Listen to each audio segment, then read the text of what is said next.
Welcome to the Foundations of NetApp Cloud Volumes for AWS. By the end of this presentation, you should have the ability to set proper expectations for any application you hope to run in this environment. Throughout this presentation, we'll cover the following topics: an architectural overview of Cloud Volumes and the Amazon environment within which it runs, how to set expectations for a cloud environment, looking at the various limits within the architecture, how to size for service level objectives, and a view of applications running in Cloud Volumes will show you that it works great and help you find the right fit. Before proceeding onward, let's pause to define some common terms that will be used in the rest of the presentation. Bandwidth. This is the amount of data that can be transmitted in a fixed amount of time. Think of the size of the pipe. Elastic Cloud Compute, EC2. This is the virtual server environment in Amazon's Elastic Compute Cloud. Instance, a single EC2 virtual server. Service level and quota are interconnected terms. A service level defines the amount of storage bandwidth accessible per stated gigabyte. Quota is the stated gigabyte against which a service level is applied. A session is a networking term. It is a semi-permanent connection between two endpoints: source IP address, source port; destination IP address, destination port. We'll use this term when we discuss NFS and SMB protocols.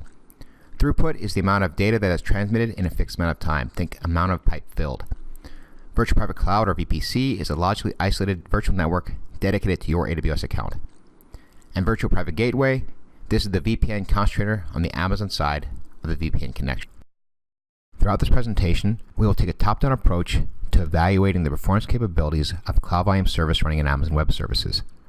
By understanding the limits of the environment, we can set proper expectations and have high assurance of having a positive outcome for our applications. Note that at present, performance is based upon service level objectives, and as such, performance cannot be guaranteed. By the time this presentation is finished, you'll have a good understanding why that is. At the top of the stack is the EC2 instance. Performance grows as the EC2 instance size increases up to the network limits. Take, for example, a T2 Micro. Amazon describes the network capabilities of a T2 Micro as being very low. Moving beyond the instance size, we take a look at the Amazon architecturally imposed limits. We'll take a look at the limits imposed on the Virtual Private Cloud and the Virtual Private Gateway. In short, we'll find that instances are limited in general to 4.5 gigabit per second bidirectional. From that point, we'll proceed on to the storage stack. We'll take a look at service levels and the Cloud Volume operation limits. Continuing the high-level architectural view, we take a look at the first of the limitations imposed in the environment. That is the size of the Amazon EC2 instance. An Amazon EC2 instance can only utilize as much network as the instance size allows. Take, for example, a T2 Micro, as Amazon describes as having very low network bandwidth. Using a T2 Micro instance, for example, one cannot hope to consume much of the bandwidth of the Cloud Volumes environment. Having just looked at Amazon EC2 instance size and the impact it has upon the ability to drive I/O or consume bandwidth from the instance, we move on to the next limitation, which is an Amazon imposed limit at the VPC layer. As Amazon's own documentation states, there is a per session or per flow limit within a VPC, wherein each session is able to drive no more than 5 gigabit per second bidirectional, up to a maximum for the instance of 25 gigabit per second. How does this affect Cloud Volumes? If a single instance is to drive more than 5 gigabit per second of storage protocol reads, if a single instance is to drive more than 5 gigabit of storage protocol writes, then a single instance requires multiple storage protocol sessions. Otherwise, an instance is limited to 5 gigabit per second reads and writes, or 5 gigabit per second bidirectional. Moving down the stack, we see that Amazon has a Virtual Private Gateway limit imposed at the instance layer of 5 gigabit per second egress. This limit supersedes the session level write limit shown in the previous slide. How does this affect Cloud Volumes?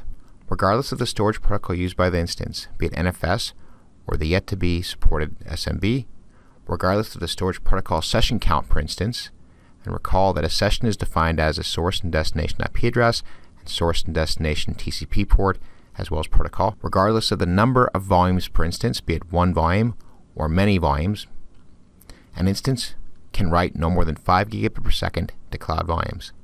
We move on to the next layer down the stack, which is the export point. This slide shows a screenshot of the user interface for Cloud Volumes.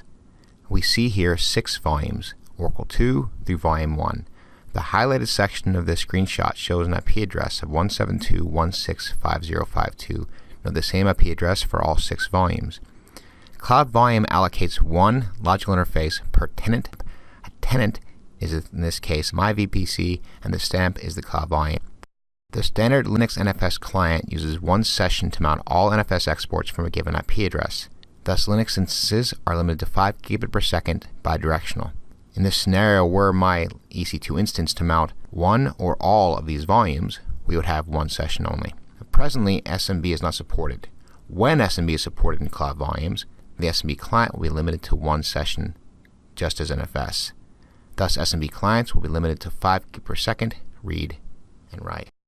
Let's take a look at another set of limits built into the environment. The current maximum file count per volume is 50 million files and directories. This is important to know for a high file count environment. Please be aware that if you need to go beyond this limit, please contact your account team. Maximum capacity per volume, 100 terabytes.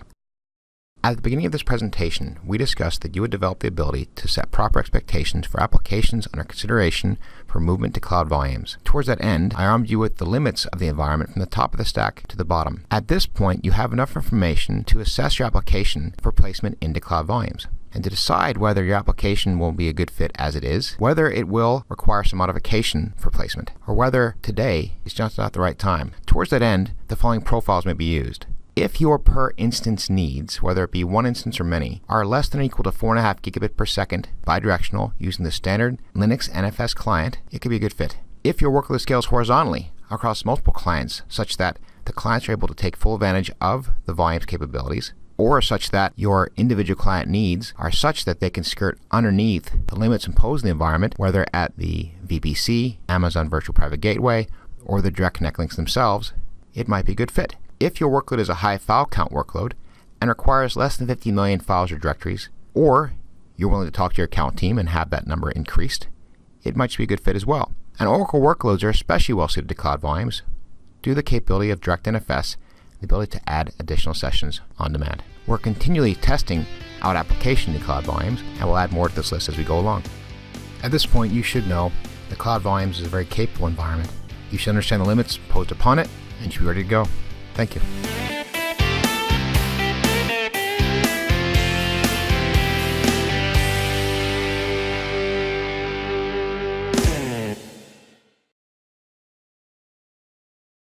As promised, we move now on to service levels, how to size with them,